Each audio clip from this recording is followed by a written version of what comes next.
দ্বিতীয় ও তৃতীয় ধাপের উপজেলা পরিষদ নির্বাচন ঘিরে প্রার্থীদের প্রচার প্রচারণা এখন তুঙ্গে।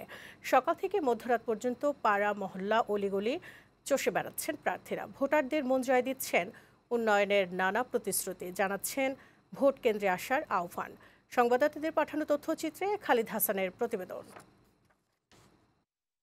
ষষ্ঠ উপজেলা পরিষদ নির্বাচনের দ্বিতীয় ধাপে ১৬০ উপজেলায় আগামী ২১শে মে এবং তৃতীয় ধাপে ১১২ উপজেলায় ২৯শে মে ভোট হবে। নির্বাচন সামনে রেখে জোর প্রচারণা চালাচ্ছেন প্রার্থীরা। দ্বিতীয় ধাপে ঠাকুরগাঁও সদর ও রানীশংকৈল উপজেলায় ভোট হবে।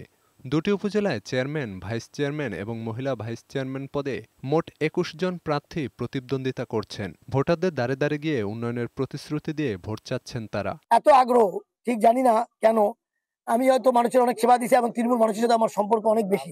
মিছিল, মাইকিং আর পথসভায় সরগরম লালমনিরহাটের আদিতমারি উপজেলা নির্বাচন।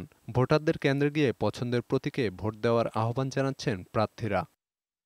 ২১শে মে ভোট হবে মুন্সিগঞ্জের লোহজং উপজেলায়। প্রার্থীদের তাই এখন দম ফেলার ফুরসত নেই। সমর্থকদের নিয়ে ভোটারদের দ্বারে দ্বারে ঘুরছেন তারা। সমস্যা শুনে দিচ্ছেন সমাধানের আশ্বাস।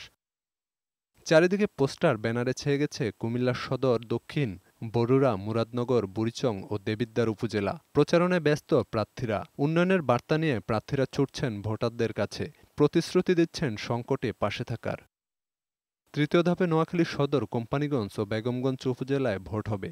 সকাল থেকে রাত পর্যন্ত ভোটারদের কাছে যাচ্ছেন প্রার্থীরা। চলছে মাইকিং, উঠান বৈঠক, আলোচনা সভা ও প্রচারপত্র বিতরণ। ডেস্ক রিপোর্ট, বৈশাখী সংবাদ।